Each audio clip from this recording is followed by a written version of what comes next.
प्रिय छात्रों, हंसवाहिनी study centre में आप लोगों का स्वागत है। आज मैं 10th क्लास का 6.2 पर मैं यानी थेल्स का विलोम सिद्ध करने जा रहा हूं। आप लोग इस वीडियो को ध्यान से देखिएगा। मैं बेहतरीन तरीके से समझाऊंगा। यह परीक्षा की दृष्टि से भी बहुत महत्वपूर्ण है, इसलिए इस वीडियो को पूरा देखिएगा और समझिएगा। और एक बात कहना चाह रहा हूँ कि मेरे वीडियो अगर अच्छा लगेगा तो इस वीडियो को लाइक कीजिएगा, शेयर कीजिएगा और मेरे चैनल को सब्सक्राइब ज़रूर कीजिएगा। तो चलिए चलते हैं, देखते हैं क्वेश्चन है कि यदि एक रेखा किसी त्रिभुज की दो भुजाओं को एक ही अनुपात में विभाजित करे तो वह तीसरी भुजा के समानांतर होती है।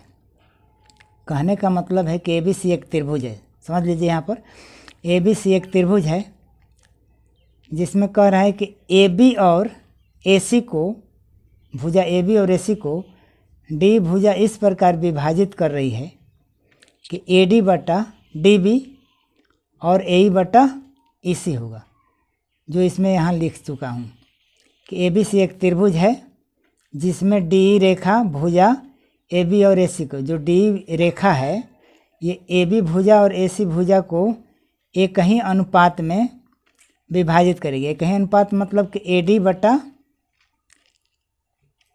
DB और AE बटा AC, मतलब कि ये दिया हुआ है, एक ही अनुपात में विभाजित करती है। तो ये दिया हुआ है, जब दिया हुआ है तो हम क्या करेंगे, पहले इसको रचना करेंगे इस प्रमेय को सिद्ध करने के लिए। तो रचना देखिए क्या करेंगे यहाँ पर कि BC के समानांतर, यहाँ BC के समानांतर, ये जो BC भुजा है इसके समानांतर यहाँ DE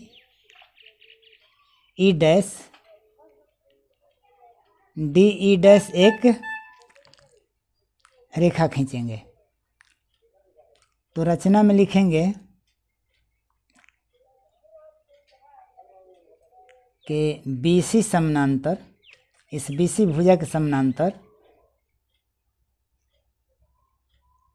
DE डैश एक रेखा खींचा।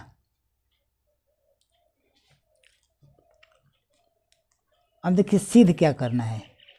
कह रहा है क्वेश्चन में, देख लीजिए कि यहाँ पर दिया है कि यदि एक रेखा किसी त्रिभुज की दो भुजाओं को एक ही अनुपात में विभाजित करे तो वह तीसरी भुजा के समानांतर होती है। तो यानी कहने के बाद तीसरी भुजा, ये देखिए पहली है, दूसरी और तीसरी भुजा BC, यानी BC भुजा के समानांतर यहाँ D कह रहा है कि इसको सिद्ध करना है। तो लिखेंगे कि DE समानांतर BC, यही सिद्ध करना है। या लिख सकते हैं कि BC समानांतर DE भी लिख सकते हैं। तो देखिए अब इसमें अब प्रमाण हम लिख रहे हैं। देखिए तो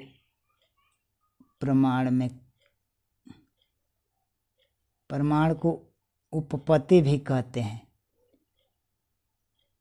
तो प्रमाण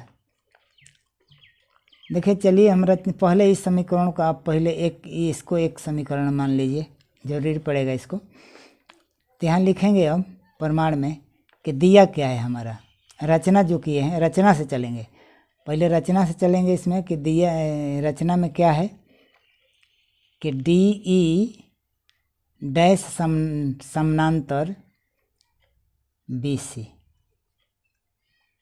ये कहने का मतलब देखिए यहाँ पर लिख चुके हैं रचना में कि BC समानांतर DE डैश, चाहे DE समानांतर BC भी लिख सकते हैं आप। तो हम यहाँ लिखे कि DE समानांतर BC है, यानी इसको लिख देंगे कि रचना से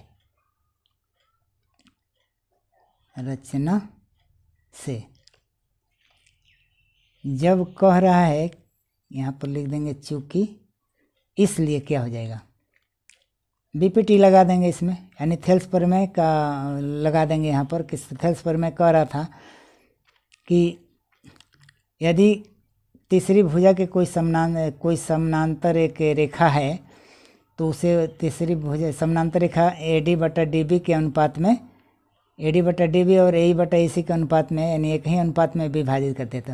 मान लीजिए हमारा समानांतर है, DE समानांतर BC है, तो थेल्स पर में लगाएंगे यहाँ पर कि तो हो जाएगा क्या, AD बटा DB और AE डैश बटा A डैश C। तो यहाँ देखिए दिया है कि DE समानांतर BC, इसलिए क्या हो जाएगा, थेल्स पर में लगाएंगे यहाँ पर, इसलिए थेल्स पर में से क्या हो जाएगा, थेल्स प्रमेय से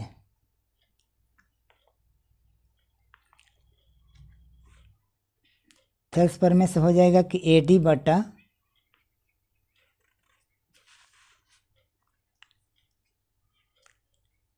AD बटा DB, AD बटा DB बराबर, देखिए यहाँ AE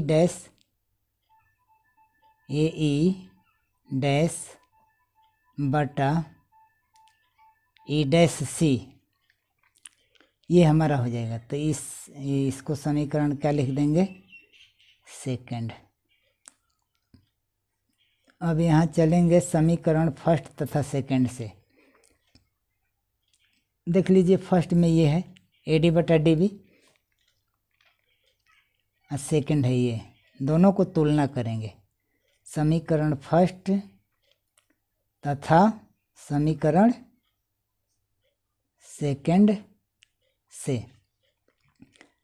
तब देखिए फर्स्ट सेकंड में क्या है कि बायां पक्ष देखिए यहाँ AD, ये वाला AD जो है इस बायां पक्ष दूसरा समीकरण के बराबर है। तो बायां पक्ष जब बराबर हो जाता है तो दायां पक्ष अपने आप बराबर हो जाता है। तो फर्स्ट और सेकंड से हमें क्या प्राप्त होगा, AE बटा AC और AE डैश बटा E डैश C। तो फर्स्ट और सेकंड से प्राप्त होगा हमारा AE बटा EC बराबर AE dash E dash C, यही वाला प्राप्त होगा। अब देखिए क्या करेंगे कि दोनों पक्षों में हम इसको एक जोड़ देंगे, इसको पलट करके भी जोड़ सकते हैं, ऐसा भी जोड़ सकते हैं, दोनों तरीक़ा से सिद्ध हो जाएगा। तो इसमें चलिए हम डायरेक्ट जोड़ दे रहे हैं, दोनों पक्षों में लिख देंगे यहाँ कि दोनों पक्षों में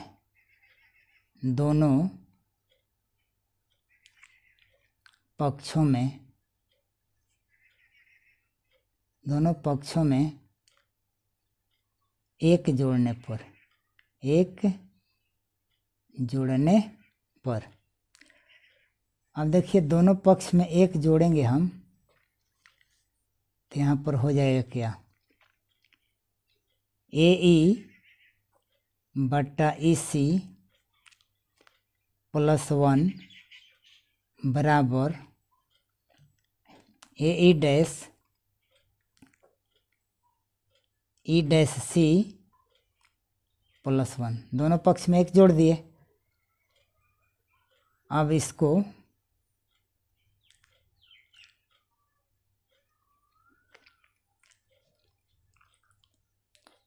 इसका एलसीएम ले लेंगे, एलसीएम EC हो जाएगा। तो EC से EC कट गया तो क्या बचा, AE, देखिए EC से EC कट गया एक बार में, तो एक में AE से गुणा करेंगे तो क्या हो जाएगा, AE होगा। अब प्लस देखिए इसके बाटा में एक रहता है, एक से AC में भाग करेंगे तो EC में, तो EC बार में जाएगा, तो EC में 1 से गुणा करेंगे तो क्या हो जाएगा, EC हो जाएगा। अब बराबर इसको उसी तरह से कर लेंगे, E डैश C, ये एक बार में गया तो बच गया AE डैश प्लस बच जाएगा E डैश C। अब यहाँ पर देखिए आप इसमें AE प्लस EC जोड़िए, देखिए AE, देखिए यहाँ से AE है, इसको जोड़िए AE, अब फिर क्या जोड़ना है, EC, तो AE इतना जोड़ दीजिए, फिर E से जोड़ दीजिए, तो क्या प्राप्त होगा, AC प्राप्त होगा।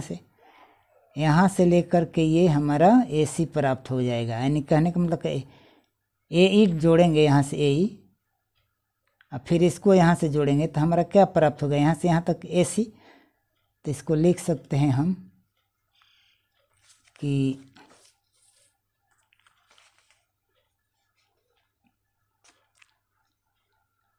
लिखेंगे यहाँ कि AC बटा EC बराबर, देखिए इसको भी अब जोड़ेंगे, इसको भी जोड़ेंगे तो क्या होगा। अब देखिए यहाँ कह रहा है AE डैश, देखिए तो यहाँ है AE डैश यहाँ से, और फिर कह रहा है कि इसको जोड़िए E डैश C, AE में यहाँ से लेकर के फिर इसको जोड़ना है, तो जोड़िएगा तो AC प्राप्त होगा, तो ये भी AC प्राप्त हो जाएगा। AE ये हो गया AC बटा E डैश C। अब देखिए AC AC कट गया, तो हमारा यहाँ क्या प्राप्त हुआ, लिख दे रहे हैं यहीं पर कि प्राप्त क्या हुआ, EC बटा EC बटा नहीं बराबर E डैश C। देखिए ये हमारा ये प्राप्त हो गया, ये दोनों बराबर है, कहने का मतलब कि ये हमारा बराबर है। जब देखिए इसमें कह रहा है, ये देखिए EC देखिए कहाँ से है, EC ये वाला है, कह रहा है कि देखिए EC ये है, EC कह रहा है किसके बराबर है, E डैश C के, E डैश C के। यानी कहने का मतलब कि ये हमारा जब ये 5 cm होगा तो ये भी 5 cm, बराबर का मतलब यही ना हुआ कि मान लीजिए एक को हम 5 मानेंगे तो दूसरा भी 5 हो जाएगा, चाहे एक को x मानेंगे तो दूसरा भी x होगा। तो ये कब संभव है, ये कब संभव है कि जब ये दोनों बिंदु E डैश और E एक ही पर हो। जब ये दोनों बराबर हो गया तो कहने का मतलब इसका निर्णय निकला का कि जो E बिंदु है और E डैश बिंदु है दोनों एक ही बिंदु है, अर्थात दोनों बिंदु संपाती है। और जब संपाती है यहाँ पर ये वाला जब संपाती है दोनों बिंदु, तो माने है कि DE समानांतर DE डैश समानांतर का है BC, और जब ये दोनों बराबर है तो इसलिए हमारा DE समानांतर क्या हो जाएगा, BC हो जाएगा। यही हमको सिद्ध करना था, तो चलिए लिख के बता दे रहे हैं इसको। तो देखिए यहाँ पर लिखेंगे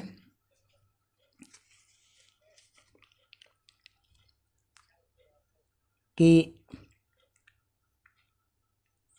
चूँकि जब EC बराबर E डैश C है तो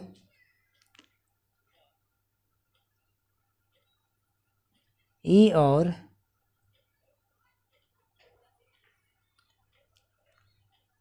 E डैश बिंदु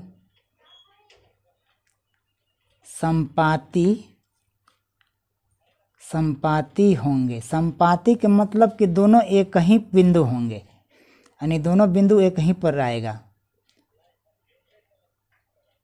तो ये जब संपाती होंगे तो अभी हम सिद्ध क्या किए हैं, अभी रचना में किए थे कि DE समानांतर DE डैश समानांतर BC।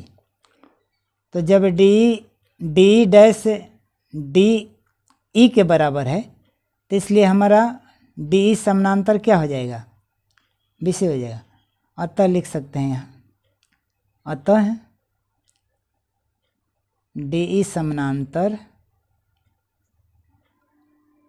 BC, यही हमको प्रूव्ड करना था,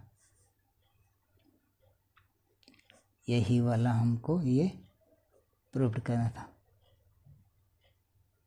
तो मुझे उम्मीद है कि आप लोग इस वीडियो को समझ गए होंगे।